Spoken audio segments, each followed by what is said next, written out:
Nu er vi tilbage, og vi vil gerne fortælle jer om, hvordan man laver en festival. Og det man skal gøre, når du skal på festival, det er fordi vi har været på festival i 15 år. Så vi har pænt meget erfaring. Det er lidt mærkeligt, tænker man, I har været på festival 15 år. I er kun 16 og 18. Men sådan er det. Det første man skal gøre, regel nummer 1. Regel nummer 1, det er, du skal have ordentligt tøj med. Nu skal jeg vise jer, hvordan man laver ordentligt tøj.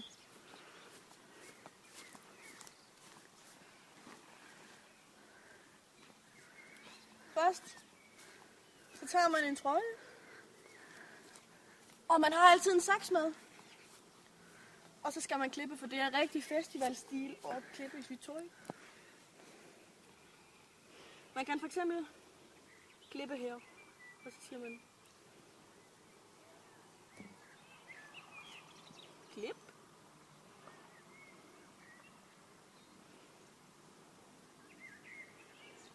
Og klippe. Og så er den faktisk færdig. Så kan man sætte den på.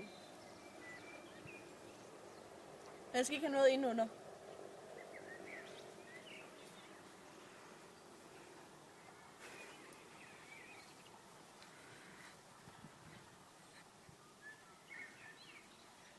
Det var den trøje. Vi kan også tage den shorts.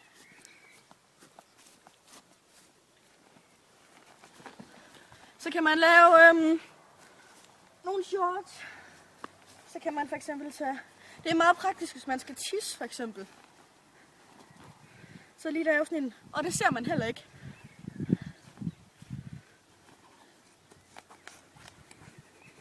Så har man sådan en lille tishul her. Jeg lige passe på, at man ikke sætter sig oven på saksen. Det vil være pænt træls. Det skete for mig sidste år.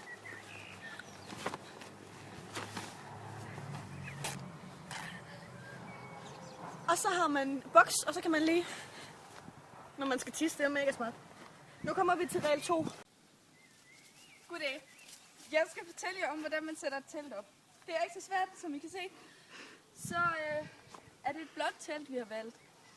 Der er plads til sådan cirka 6 personer herinde, hvis man klemmer sig nok sammen, eller ligger oven på hinanden. Det bestemmer man selv, men det er et godt telt, for det er praktisk. Hvis nu der kommer nogen og siger, hallo, I har taget vores plads, så kan vi bare sige nej, for vi skal herover. Og så er teltet ligesom allerede slået op, ikke også? Det er ikke særlig svært, og det er nemt at transportere.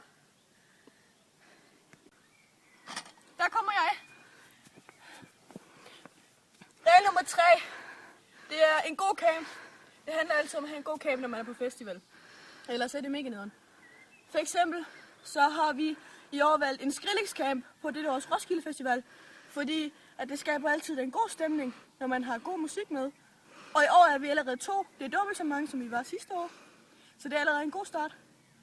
Og hvis nu du kommer til at lægge dit telt ved siden af Palle Venegård, så pas lidt på, så gør som hun går før. Fjern din camp, fordi sidste år, der begyndte han at snakke, som om han havde kameraer. Det var mærkeligt, jeg vågnede op næste morgen med mit hoved ned i toilettet. Men sjovt, det var det. Goddag og velkommen til DRL 4. Og det er morgenmad. Morgenmad, det er dagens vigtigste måltid. Så vi har valgt. Først så tager du en skål, fordi sådan en skal man have med. Det er noget sko kan stå op i. Ja, det er god kan stå op i. Så har man altid en brækskål og morgenmad. Husk at vaske den, fordi ellers så kan det godt være lidt klamt. Og så tager du din havregryn. For det er altid en god ting at have med. Så bare godt med havregryn. Og så fordi, at vi har glemt mælk, så tænkte vi, okay, hvad kan vi bruge? Mælk kan heller ikke holde sig. Nej. Så tænkte vi bare øl. Og det smager også meget godt.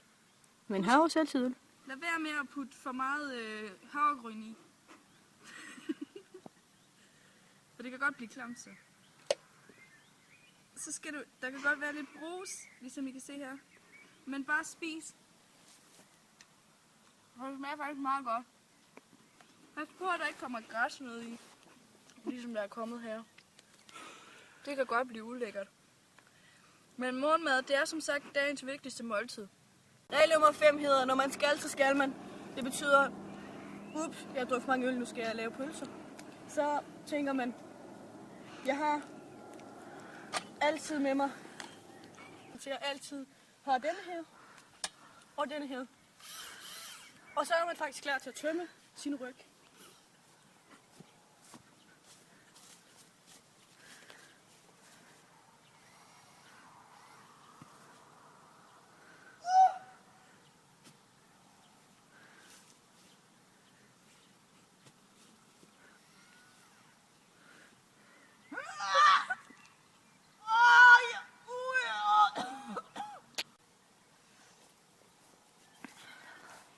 Så kan man også, hvis ikke man er til den slags toiletter, kan man gå op foran på de offentlige toiletter og sige, hallo, jeg tror, jeg skal lave pølser først.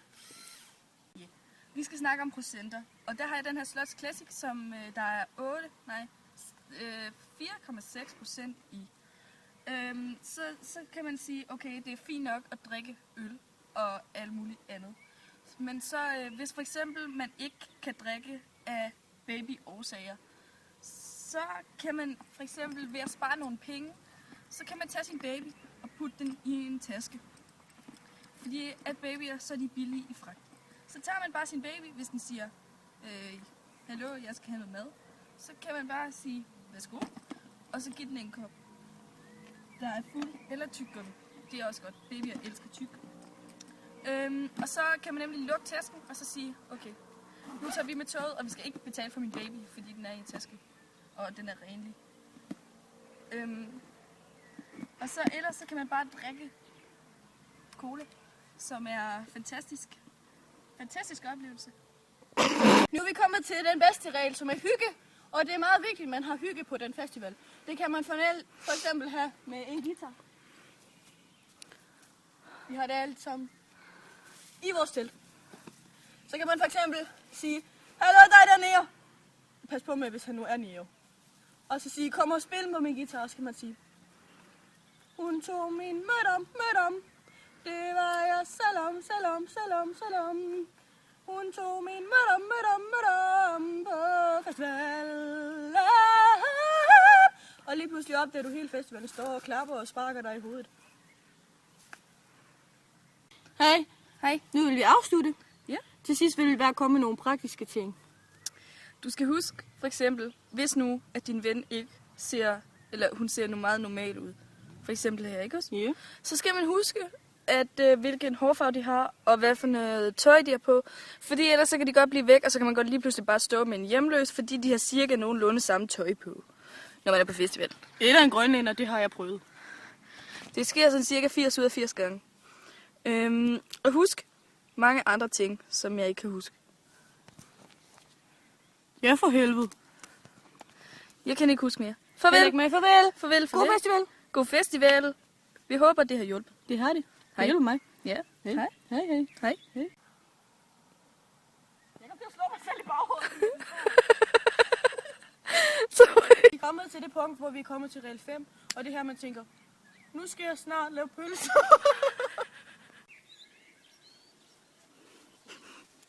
Goddag.